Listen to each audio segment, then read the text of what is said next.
If you've recently been enrolled in an economics course, you may be asking yourself, what exactly is economics? Many people hear the word economics and think of money, or banking, or business.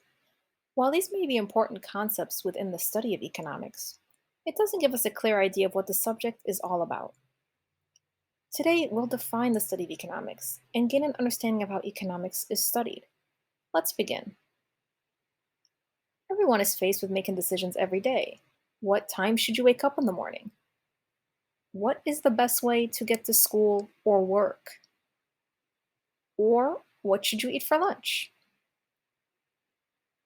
You may be surprised to learn that economics is about making choices. In fact, economics is the study of how people seek to satisfy their needs and wants by making choices. You face daily choices that have nothing to do with money. For example, your decision about whether to spend an hour after school studying or playing video games, whether you should join a sport or art club. Should you take a job or go to college after high school? All of these are economic decisions. Money can be seen as a factor in helping you evaluate your decision making. When we study economics, we're also studying the economy, which includes all the activities related to how goods and services are produced, distributed, and consumed within a particular region. You can think of the economy as made up of all the individual choices people make to satisfy their needs and wants. For example, if you're hungry, you may choose to go out and eat at a restaurant.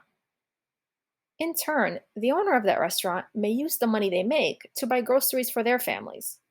All of these individual decisions contribute to that area's economy. The study of economics is further broken down into two major categories: macro and micro. We can study macroeconomics, which looks at the economy as an aggregate, or as a whole.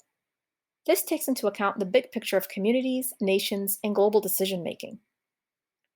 We can also study microeconomics, which looks at the economic decision making of the individual and the consequences of those decisions. Our daily news often includes both macro and microeconomic topics. Do you think you can tell them apart? An article about the United States government federal spending is a macroeconomic issue. It focuses on the national impact of our government's spending. An article about a new iPhone model being released is a microeconomic topic. It focuses on a particular business, in this case Apple, and its impact on consumers. Take a look at the following example: how an individual decides which brand of cereal to buy. Would you say this is a micro or macroeconomic topic? If you guessed micro, you'd be correct. This is a microeconomic topic because it focuses on the decision making of one particular individual. Here's another example: how debt affects the income gap among Americans.